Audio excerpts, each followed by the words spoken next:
So NOC ഇല്ലാണ്ട് transfer ചെയ്യാൻ പറ്റില്ല, അങ്ങനെയൊക്കെ ഉണ്ടായിട്ടുള്ളൂ. ഇപ്പോൾ അങ്ങനെയല്ല. ഇപ്പോൾ everyone has freedom of movement. ഇപ്പോൾ ആൾക്കാർക്ക് ഇപ്പോൾ if they don't like to stay with you they can leave after 1 year or whatever, ഇപ്പോൾ they don't need your permission anything.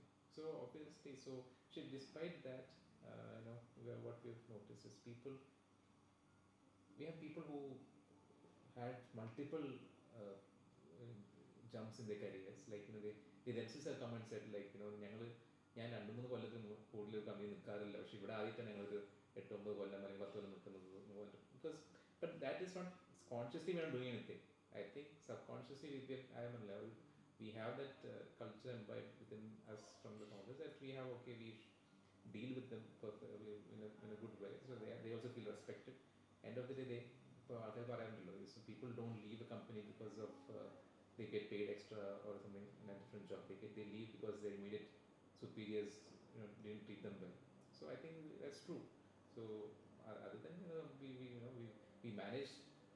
See, we don't have a huge workforce over here. We have around 300 people which we are managing over here. But alhamdulillah, you can say that they are well taken care of from our side. Any specific incident like you remember?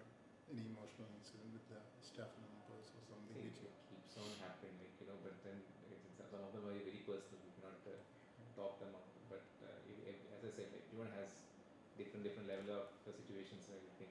But nothing we can quote on public. Like when and how did you join BNI? BNI actually happened more than 12 years back, I think. 14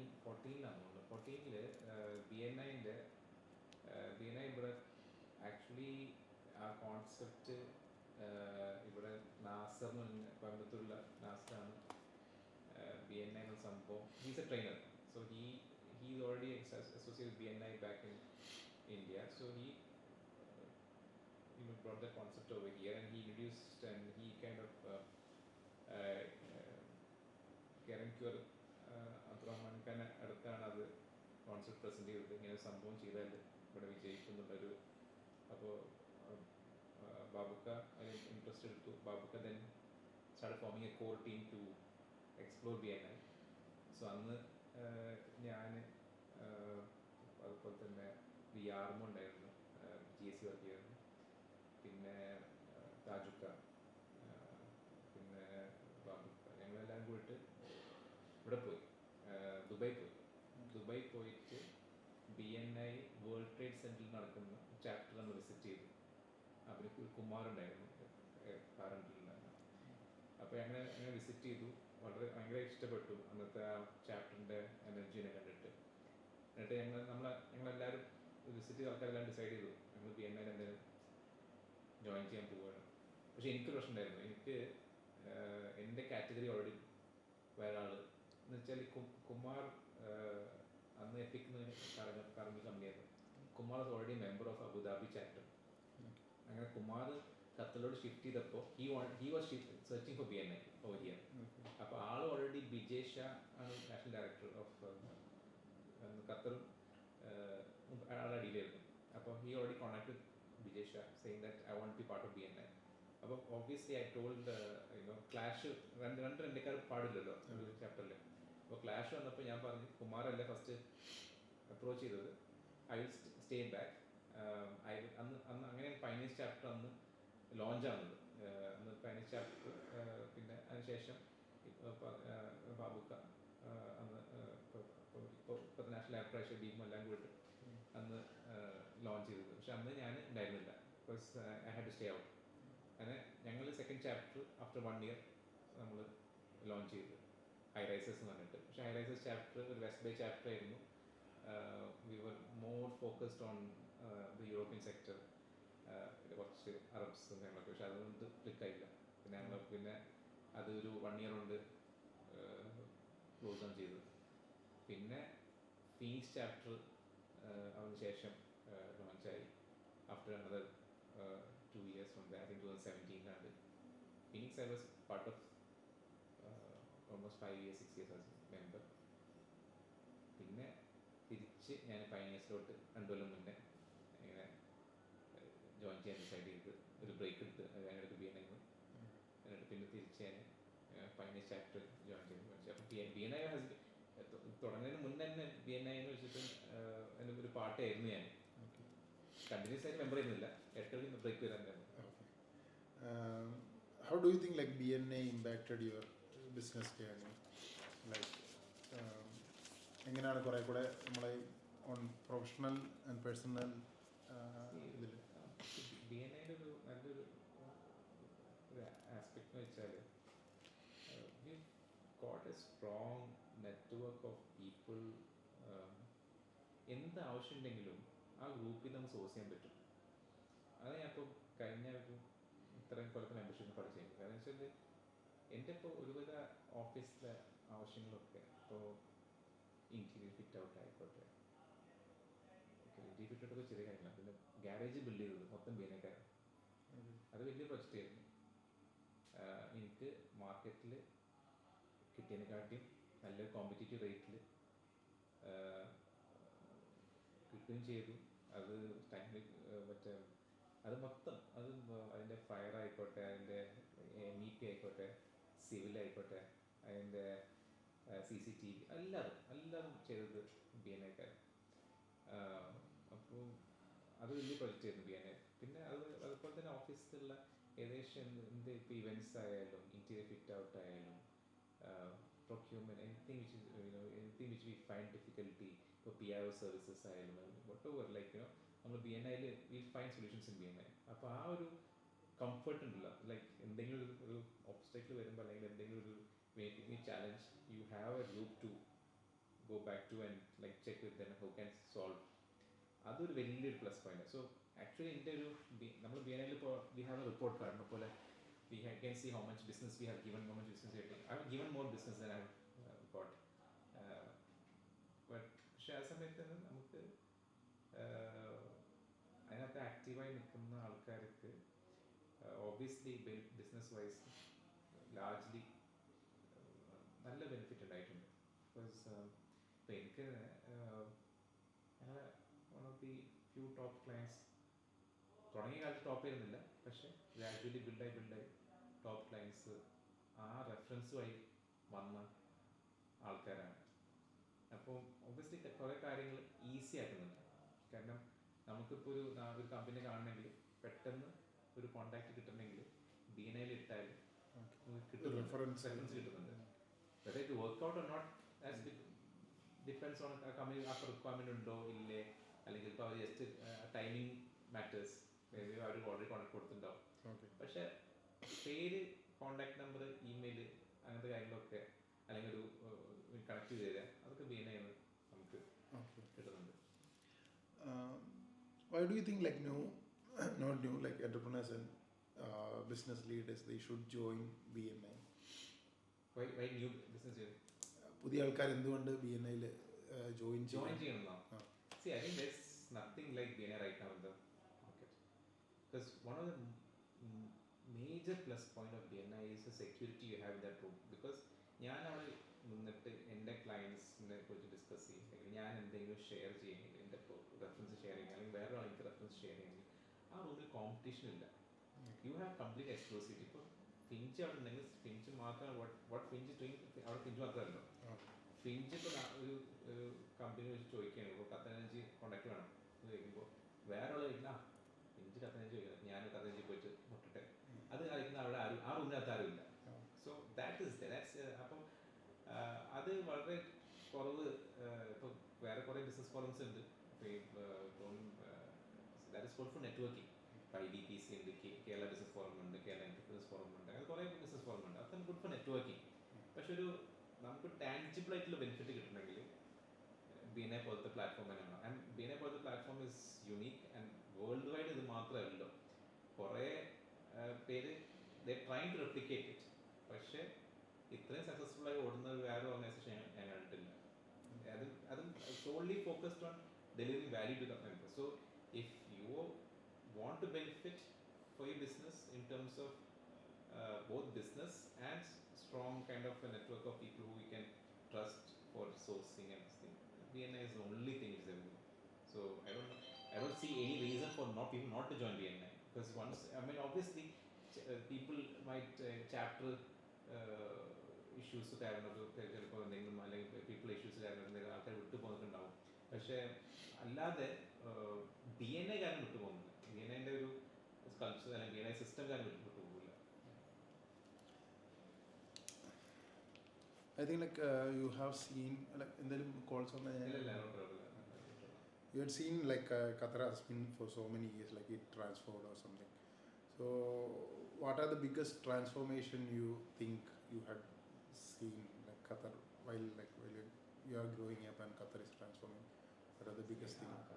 Qatar ഞങ്ങൾ പഠിക്കുന്ന കാലത്തും it's was very ഒന്ന് obviously population has grown Qatar. അത് ആ and infrastructure has grown tremendously. Like നമ്മളിപ്പോൾ പണ്ട് ഞങ്ങൾക്ക് സ്കൂളിൽ പോണ കാലത്ത് ആകെ ചെയ്ത ഫ്ലൈ ഓവർ മാത്രം ഫ്ലൈ ഓവർ ആയിട്ടുണ്ടാവില്ല. അതുപോലെ അതിന് ഭയങ്കര പേര് തന്നെ ആകെ ഫ്ലൈ ഓവർ. ഇപ്പോൾ നമ്മൾ മാപ്പ് ഇടാൻ ഐ മീൻ ലൈക്ക് ഇന്നും ഞാൻ ഗ്യാരേജിൽ പോകുമ്പോൾ മാപ്പ് ഇട്ടിട്ട് പോകുക. കാരണം വെച്ചാൽ ആകെ ലെഫ്റ്റ് റൈറ്റ് അങ്ങനെ ഇതൊക്കെ ലെവലിൽ പോകുമ്പോൾ. അപ്പോൾ ഇപ്പോൾ infrastructure wise tremendous growth. And വേറെ ഒന്നും വെച്ചാൽ ഇപ്പോൾ Qatar leadership started focusing a lot on. ഇപ്പം ഞാൻ 2002 2003 UK പഠിക്കാൻ പോയപ്പോൾ it's very hard to tell where I am from. ഞാൻ ഇന്ന സ്ഥലത്തു നിന്നാണ് വരുന്നത്. ഖത്തർ എന്ന് പറഞ്ഞാൽ ഒരു മനുഷ്യനെ അറിയില്ല. പിന്നെ നമ്മൾ പറയണം പിന്നെയും ബഹ്റൈൻ അറിയും ദുബായ്. ഓക്കെ, ദുബായ് അത്യാവശ്യം ഇപ്പം അന്ന് ബഹ്റൈനെ കൂടുതൽ പേരുണ്ടായിരുന്നത്. ബഹ്റൈൻ ഒരു ഹബ്ബ് ആയിരുന്നു. കാരണം അന്ന് നിങ്ങൾ നോക്കുകയാണെങ്കിൽ ഗൾഫ് ഫെയർ ബഹ്റൈൻ്റെ ആയിരുന്നു. അത് ബഹ്റൈൻ ഹബ്ബായിട്ടായിരുന്നു. പിന്നെ ഫാഷൻ ഹബ്ബ് ബഹ്റൈനായിരുന്നു. അപ്പോൾ ഇപ്പോഴും ചില പീപ്പിൾ ലൈക്ക് അമേരിക്കൻ എക്സ്പ്രസ് കാർഡും ഇവരൊക്കെ ഹെഡ് ഓഫീസ് ബഹ്റൈൻ അന്നത്തെ കാലത്ത് സെറ്റപ്പ് ചെയ്ത് കാരണം. അപ്പം ഇപ്പോൾ നമ്മൾ പോകുമ്പോൾ ഖത്തർ എന്ന് പറയുമ്പോൾ ഒന്നും അറിയില്ല. പിന്നെ നമ്മൾ പതുക്കെ ഖത്തർ എയർവേസ് കുറച്ച് പേരെടുത്ത് തുടങ്ങി. അത് വെച്ച് ഖത്തർ കുറച്ച് പേരെടുത്ത് തുടങ്ങി. പക്ഷേ Qatar started properly marketing itself. ആ ഒരു in terms of hosting global events, conventions, sporting events, and that obviously helped the economy as well. ഇപ്പോൾ എല്ലാവരും 4 കൊല്ലം 5 കൊല്ലം കൂടുമ്പോൾ ഇങ്ങനത്തെ ഇവൻ്റ് നടക്കുമ്പോൾ അതിന് വേണ്ടി വരുന്ന ഇൻഫ്രാസ്ട്രക്ചർ ഡെവലപ്മെൻ്റ് എല്ലാം വരുമ്പോൾ ഒബ്വിയസ്ലി ഹോൾ എക്കോണമി ഗെറ്റ്സ് അത് ബൂസ്റ്റ് കിട്ടും. അപ്പോൾ ഒബ്വിയസ്ലി ആ ഒരു run up to the world cup has been amazing. ആ ഒരു കാരണം അത് കുറേ പേര് എൻജോയ് ചെയ്തതായിട്ട്. Obviously people after that people are been കുറച്ച് സൈലൻ്റാണ് ആൾക്കാർ. പക്ഷേ ആ ഒരു റൈഡ് ഒരു 14, 15 to 20, 21, 22 ആ ഒരു റൈഡ് നല്ല കാരണം വെച്ചാൽ മെട്രോ ആയാലും പിന്നെ പാലങ്ങളായാലും റോഡ്സ് ആയാലും സ്റ്റേഡിയം ആയാലും ഒക്കെ ആ ഒരു 5-6 കൊല്ലം കൊണ്ടല്ലേ വന്നത്. അപ്പോൾ ആ ഒരു സമയത്ത് നല്ലൊരു ഗ്രോത്ത് ഖത്തറിനായിരുന്നു. പിന്നെ ഇപ്പോൾ ഖത്തറിൽ അവരെ development focus in oil and gas. they want to double their facility of exports and things like that. അപ്പോൾ അത് ആ ഇൻഡസ്ട്രി ലെവലിലോട്ട് അത് കാരണം ഇപ്പോൾ എക്കോണമി ബൂമുണ്ട്. And obviously then now they also again I think they're trying to Asian games എന്ന് കിട്ടിയിരുന്നു അവർക്ക്. ഏഷ്യൻ ഗെയിംസ് 2030 കിട്ടിയിരുന്നു. അപ്പോൾ അത് ഒബ്വിയസ്ലി അതൊരു പക്ഷേ അപ്പോൾ എപ്പോഴും country is trying to promote itself. Country obviously has grown with time. It has not just got stuck because ഒരുപാട് രാജ്യങ്ങൾ പോകുമ്പോൾ മനസ്സിലാക്കാം. ബിക്കോസ് നമ്മൾ പണ്ട് ട്രാവൽ ചെയ്യുമ്പോൾ ഖത്തറിൽ നിന്ന് യൂറോപ്പിലൊക്കെ പോകുമ്പോൾ തിരിച്ചു വരുമ്പോൾ ഭയങ്കര ഡിപ്രഷനാണ്. കാരണം ഖത്തർ എയർപോർട്ട് കാണുമ്പോൾ ഭയങ്കര ഒരു തീരെ വലിപ്പമില്ല, തീരെ ഫെസിലിറ്റിയും ഇല്ല. ഇപ്പോൾ യൂറോപ്പിലൊക്കെ പോകുമ്പോൾ ഒരു nothing to be honest nothing around യൂറോപ്പല്ല അമേരിക്കയിലും എവിടെ പോയാലും നത്തിങ് ഇംപ്രസസ് യു. ഈവൻ ഭയങ്കര സംഭവം എന്ന് പറഞ്ഞ എയർപോർട്ടിൽ നമ്മൾ പോകുമ്പോഴും നമ്മളൊന്നും ഇപ്പോൾ കാരണം world class facilities they have build in at all levels. And I think like you had seen Qatar struggle several like blockade, ഇപ്പോഴത്തെ ഈ scenarios. Like what do you think like what's your thought on future of Qatar? See, stability is one of the key things in Qatar. Because ഇപ്പോൾ I was speaking to a friend who just come back from UAE the other day. He was having business in UAE as well. He was telling like how I എപ്പോഴും Qatar stable ആണെന്ന് പറയുന്നത് ഒരു സംഭവം ഉണ്ടല്ലോ. അത് ഖത്തറിൽ വന്നപ്പോൾ നമുക്ക് മനസ്സിലായി. കാരണം വെച്ചാൽ ഇവിടെ ഒബ്വിയസ്ലി ഒരു ആസ്ട്രോണമിക്കൽ ലെവലിലുള്ള ദുബായ് പോലത്തെ അങ്ങനത്തെ ഒരു ഗ്രോത്ത് റിയൽ എസ്റ്റേറ്റിലോ അല്ലെങ്കിൽ അങ്ങനത്തെ നമുക്ക് ഇവിടെ ഉണ്ടായിട്ടില്ല. അപ്പോൾ ടൂറിസത്തിലും. പക്ഷേ ഇവിടുത്തെ ഫണ്ടമെന്റൽസ് ഭയങ്കര സ്ട്രോങ് ആണ്. കാരണം വെച്ചാൽ ഇപ്പോൾ ഇത്രയും ഇപ്പോൾ ഇറാൻ്റെ ഇഷ്യൂസ് ഉണ്ടായിട്ടും ഇവിടുത്തെ പോപ്പുലേഷൻ സ്റ്റേബിൾ ആണ്, ആൾക്കാരൊന്നും വിട്ടോടി പോയിട്ടില്ല. അതേ സമയത്ത് you see some neighbouring countries they have like people don't I think people have ഒന്ന് people have a certain level of loyalty. അതിപ്പോൾ നമ്മുടെ ആൾക്കാർ മാത്രമല്ല, ഈവൻ അതർ യൂറോപ്യൻസ് അവരൊക്കെ ആയാലും they have stability, they have security, they feel that over here. അപ്പം even government ആയാലും ഇപ്പോൾ ബ്ലോക്കേഡ് അല്ല സോറി മറ്റേ ഹോർമോസ് ഇതാക്കി ഇപ്പോൾ ഇഷ്യൂ തുടങ്ങിയിട്ട് ഇപ്പോൾ 3 മാസമായില്ലോ. 3 മാസം കഴിഞ്ഞിട്ട് ഖത്തറിലേക്ക് സാധനം ഒന്നും വരുന്നില്ല, ഇവിടെ നിന്നൊന്നും പോകുന്നില്ല. But as residents who are living here we have not felt any kind of ആ ഗ്യാപ്പ് നമ്മൾ ഇതുവരെ ഫീൽ ചെയ്തിട്ടില്ല. സോ അതൊക്കെ സിസ്റ്റമാറ്റിക്കലി മാനേജ് ചെയ്യാൻ പറ്റുക.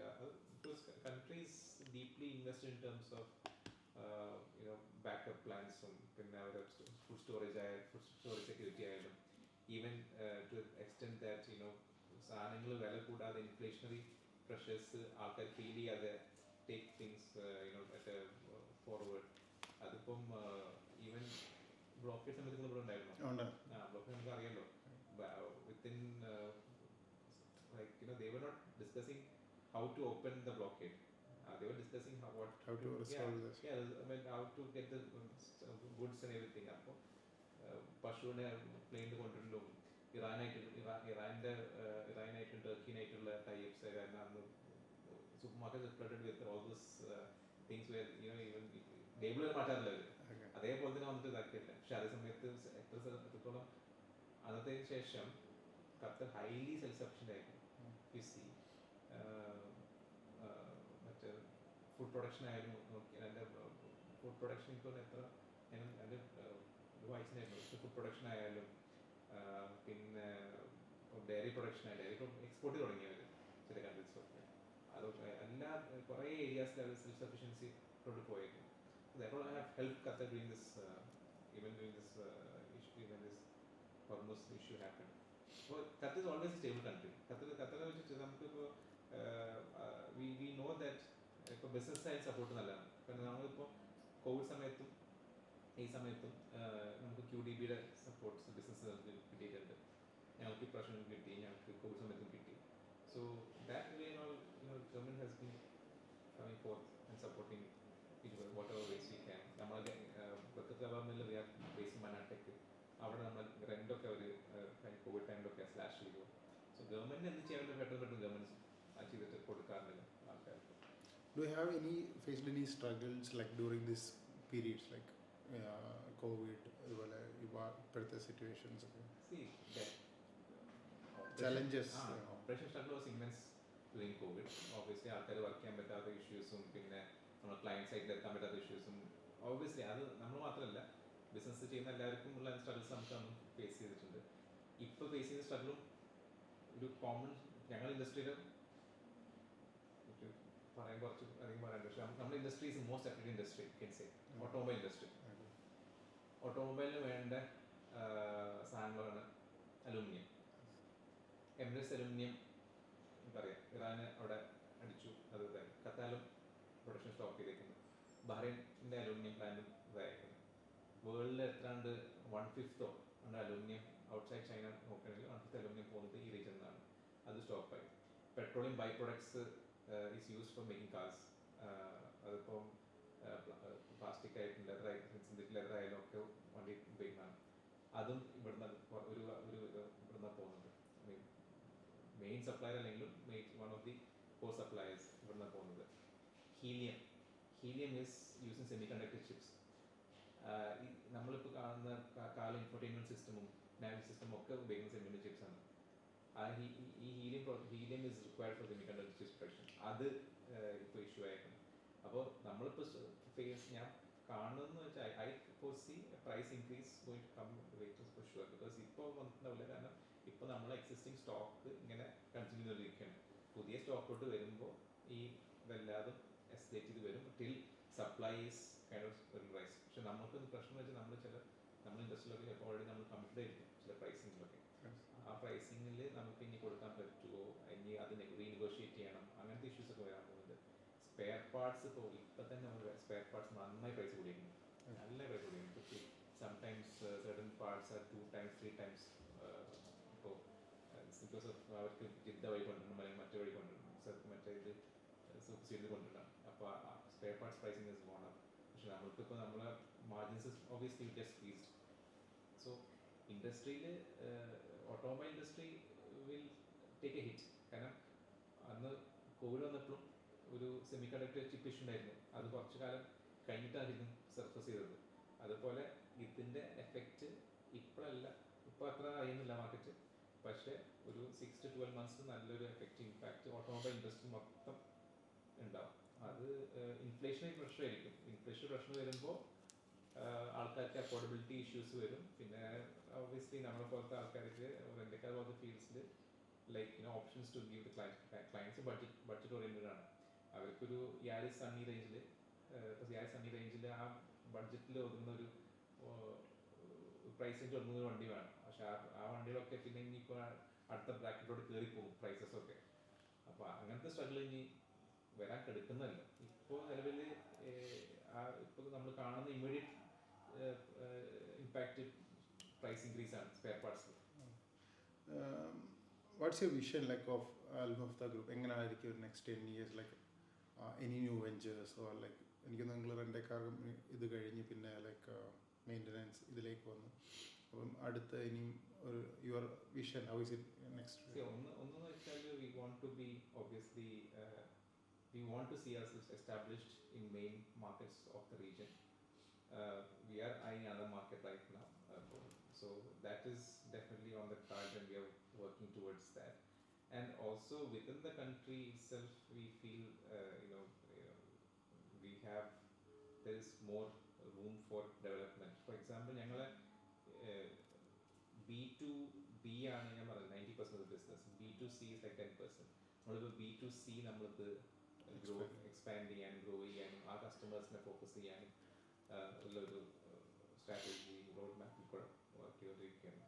So obviously we want to, even if 10 years down the line, what we see is ourselves being established in more markets, at the same time be as relevant as we are 55 years ago, for the next 10 or another 50 years, to be a market leader in what in current industry.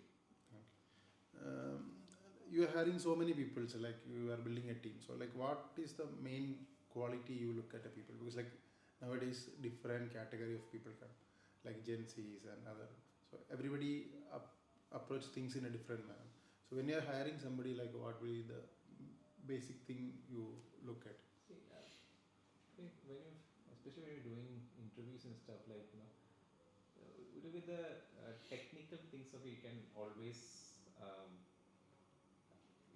always teach them. I mean, for accounting ആയാലും for garage based ആയാലും അല്ലെങ്കിൽ the operation side ആയാലും, even if you don't have any prior large experience, you can still train them on job and bring them up.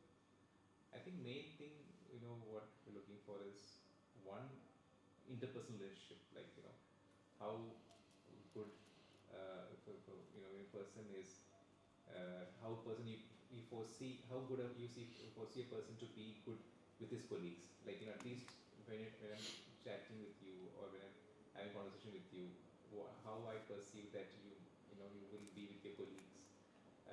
Do you have a clashing kind of personality, or do you have an open kind of a personality? Do you have a mindset to learn, to grow, to like to go beyond your നമ്മളിപ്പോൾ ഒരു strictly 9 to 5 എന്ന രീതിയിലല്ല, but when the customer or when the situation demands, are you willing to put those extra hours for the company? ആ ഒരു രീതിയിലുള്ള flexibility. So even if I would rather have a average staff who is hardworking than have a brilliant staff who kind of like doesn't want to put all his effort into the company. because average staff ആയാലും you can build, you can upskill him, you can train him, you know, you can like, you know, if he has if he has a mindset for that. So rather main ആയിട്ട് ജെൻസി ആയാലും alpha ആയാലും അല്ല ഏത് category ആയാലും main thing is to ensure that other maybe sometimes you won't know from interview, or you won't know from interaction. Sometimes they come and join and you find out, and then you have to obviously part ways, you know. But and eventually who settles down, who works with us, and who you know, people becomes part of the team for long term are people who kind of have the kind of mindset, who have the kind of what, how we deal with people, how we show the respect, how we have the interpersonal relationship. They also have to have their colleagues with their subordinates. അപ്പോൾ clash maximum ഒഴിവാക്കുന്ന ഒരു environment ആയിരുന്നു. കുറേ clash ആകുമ്പോൾ പിന്നെ ആകെ negative energy spread ആവും, പിന്നെ ഒരു work environment becomes very toxic, then it effects productivity, it effects your output, everything. So അതെല്ലാം മാനേജ് ചെയ്ത് കൊണ്ടുപോകുന്ന രീതിയിലുള്ള അപ്രോച്ചാണ് നമ്മൾ. Like when I had read somewhere like that in the early days, like your father was not only a businessman but also part of different community building activities, and I read somewhere like he was one of the founding partners or something for MES school, and also like somewhere on INCAS, and like also active membership on ICBF. So can you tell more about these, like So obviously തുടങ്ങിയ കാലത്ത് schools ഒന്നും ഖത്തറിലുണ്ടായിരുന്നില്ല. ഇവർ 60s വരുമ്പോൾ അന്നത്തെ അന്ന് വന്ന ഇവിടെ സെറ്റിൽ ചെയ്ത് വന്ന മലയാളികൾക്കായാലും ഇന്ത്യക്കാർക്കായാലും, മലയാളിയല്ല ഇന്ത്യക്കാർക്കായാലും അവിടെ ഇവിടെ സ്കൂൾസ് ഒന്നും ഉണ്ടായിരുന്നില്ല. അപ്പോൾ ഒബ്വിയസ്ലി കുട്ടികൾ ചെറിയ പ്രായമാകുമ്പോൾ നാട്ടിലേക്ക് വിടുകയായിരുന്നു പതിവ്. അപ്പോൾ അത് മനസ്സിലാക്കിക്കൊണ്ട് കുറച്ച് ഗ്രൂപ്പ് ഓഫ് പീപ്പിൾ, കുറച്ചെന്ന് വെച്ചാൽ കുറച്ച് ഒരു 87 പേരുണ്ടായിരുന്നു അന്ന്. അതൊരു 87 പേര് ഒരുമിച്ച് വന്ന് MES സ്കൂൾ സ്ഥാപിക്കുകയുണ്ടായിരുന്നു. അന്ന് ഇന്ത്യൻ സ്കൂളിൽ പെർമിഷൻ കിട്ടാൻ കുറച്ച് ബുദ്ധിമുട്ടായിരുന്നു. പക്ഷേ ഇവർ പല രീതിയിലും ട്രൈ ചെയ്ത് പല കത്തുകളും കണ്ട് അന്നൊരു അൻസാരി എന്നൊരു കപ്പടിയാണെന്ന് MESനെ ഹെൽപ്പ് ചെയ്തത്. അങ്ങനെയാണ് ഖത്തറിൽ MES 1974 എസ്റ്റാബ്ലിഷ് ചെയ്യുന്നത്. നമ്മൾ ഫാദർ ഫൗണ്ടിങ് മെമ്പർ ആയിരുന്നു. ഫാദർ പിന്നെ അതിനുശേഷം കുറേ കാലം പ്രസിഡന്റ് ആയിരുന്നു. നാട്ടിലത്തെ സ്കൂളുണ്ട് തൃശ്ശൂർ, അതിനും പ്രസിഡന്റ് ആയിരുന്നു. ഇപ്പോൾ എൻ്റെ എൽഡർ ബ്രദർ ഉണ്ട്, ആൾ ഡോക്ടറാണ്, ഹമദിൽ. ആളാണ് ഇപ്പോൾ മാനേജ്മെൻറ്റിലുണ്ട്. ആൾ കഴിഞ്ഞ ടേമിൽ വൈസ് പ്രസിഡന്റ് ആയിരുന്നു, ഈ ടേമിൽ ജനറൽ സെക്രട്ടറിയാണ്. പക്ഷേ we all part of MES family. പക്ഷേ ഓരോ ഫാമിലിയിൽ നിന്ന് MESൻ്റെ കണ്ടിന്യൂറ്റി അപ്കീപ്പ് ചെയ്യാൻ വേണ്ടിയിട്ട് ഓരോ ഫാമിലിയിൽ നിന്ന് ഒരു ഡെസിഗ്നേറ്റഡ് ആളാണ് മുന്നോട്ട് പോകും. അപ്പോൾ നമ്മുടെ ഫാമിലിയിൽ നിന്ന് ഞാൻ ബിസിനസ് നോക്കാനും ബ്രദർ സ്കൂളിലോട്ട് ഓണർഷിപ്പ് എടുത്തു. ബ്രദറാണ് ഇപ്പം പാർട്ട് ഓഫ് എക്സിക്യൂട്ടീവ് കമ്മിറ്റി. അത് കൂടാതെ ഈ പറഞ്ഞ ICBF, ICC, പിന്നെ INCAS obviously father was more affiliated വിത്ത് കോൺഗ്രസ്, അത് കാരണം ഇൻകാസിൻ്റെ ഉണ്ടായിരുന്നു. ഇപ്പോൾ CG, പല അസോസിയേഷനിൽ നേതൃത്വത്തിനായിരുന്നു. പല അസോസിയേഷനിൽ ആൾ ചെയർമാനായിരുന്നു, പ്രസിഡൻ്റായിരുന്നു. ICBFൻ്റെ പ്രസിഡന്റ് 2 ടേം പ്രസിഡൻ്റായിരുന്നു. IBPCൻ്റെ എക്സിക്യൂട്ടീവ് കമ്മിറ്റി ഉണ്ടായിരുന്നു. പലതും കമ്മ്യൂണിറ്റി വൈസ് നല്ല ആക്റ്റീവ് റോളായിരുന്നു. നമ്മളൊക്കെ പഠിക്കുന്ന കാലത്തൊക്കെ ഫാദർ ഏകദേശം എല്ലാ ദിവസവും അന്നത്തെ കാലത്തും എൻഗേജ്ഡ് ആയിട്ട് ഇങ്ങനെ ഓരോ കമ്മ്യൂണിറ്റി സർവീസും കമ്മ്യൂണിറ്റി ആയിട്ടുള്ള ഇവൻറ്റ്സും കാര്യങ്ങളൊക്കെ ആയിട്ട് ഒബ്വിയസ്ലി കമ്മ്യൂണിറ്റി ഒന്ന് ബിൽഡ് ആവുന്ന കാലമായിരുന്നു. അന്നൊന്നും ഇപ്പോഴുള്ളൊരു IBPC അല്ലെങ്കിൽ ICC, ICBFിലുള്ള ഒരു എന്താ പറയുക ഒരു വോളിയൊന്നും അന്നില്ല. കുറച്ച് പേരെ കണ്ടല്ലോ. അപ്പോൾ അത് മുന്നോട്ട് വരുന്ന ആൾക്കാർ വളരെ കുറവായിരുന്നു. അന്ന് ചിലപ്പോൾ ചില സമയത്ത് ഇലക്ഷൻ്റെ ഓപ്ഷനിലാണ് തന്നെ ആൾക്കാർ എലക്ട് ചെയ്ത് പോകും. അങ്ങനത്തെ കാര്യമായിരുന്നു. അപ്പോൾ ആ ഒരു കമ്മ്യൂണിറ്റി സർവീസസിന് വേണ്ടിയിട്ട് അന്ന് അംബാസിഡറിൻ്റെ നേതൃത്വത്തിൽ അന്ന് കുറച്ച് പേരെ കൂടി തുടങ്ങിയാണ് ICBF. അന്ന് ഫൗണ്ടിങ് മെമ്പറും ആളായിരുന്നു, ICC ഉണ്ടായിരുന്നു. How is your like other than BNI or I think like you are into different other leadership roles? ഞാൻ KBF കുറച്ച് കാലം 2 ടേം ഉണ്ടായിരുന്നു, സെക്രട്ടേറിയറ്റ് ഉണ്ടായിരുന്നു. പിന്നെ MES അലുമിനി അസോസിയേഷൻ ഞങ്ങൾ സ്കൂളിൽ, അത് ഞങ്ങളിപ്പോൾ ഒരു കഴിഞ്ഞൊരു 2 ടേം ഞാൻ ഉണ്ടായിരുന്നു. ഒരു MES അലുമിനി റീസെന്റ് ഒരു പോഡ്കാസ്റ്റ് ഒക്കെ. അതെ. അപ്പോൾ ഞങ്ങളിപ്പോൾ ഏകദേശം തുടങ്ങിയിട്ട് ഒരു 20+ ഇയേഴ്സ് ആയിരുന്നു അസോസിയേഷൻ. ഞാൻ 2 ഇയേഴ്സ് വൈസ് പ്രസിഡന്റ് ആയിരുന്നു, 2 ഇയേഴ്സ് പ്രസിഡന്റ് ആയിരുന്നു. പിന്നെ ഇപ്പോൾ അഡ്വൈസറി ബോർഡ് ചെയർമാനാണ്. പിന്നെ ബാക്കി എല്ലാ അസോസിയേഷനിലും ആക്റ്റീവായിട്ടുള്ള മെമ്പർഷിപ്പ് മെയിൻറ്റെയിൻ ചെയ്യുന്നുണ്ട്. പിന്നെ MSS ഉണ്ട്, മോഡൽ സർവീസ് സൊസൈറ്റി, അതിൻ്റെ ജനറൽ സെക്രട്ടറി ആണ്. പിന്നെ ഖത്തർ മജ്ലിസ് എന്ന് പറഞ്ഞൊരു ഒരു നാട്ടിലുള്ള എല്ലാ അത് KBF ഒരു വേറെ ഫോർമാറ്റാണ്. പക്ഷേ മജ്ലിസ് എന്ന് പറഞ്ഞ ഒരു തൃശ്ശൂർ ബേസ്ഡ് നാട്ടിലുള്ള എല്ലാ ബിസിനസ്സുകാരും ഒരു കൂട്ടായ്മയാണ്. അതിൻ്റെ ഖത്തർ ചാപ്റ്ററിൻ്റെ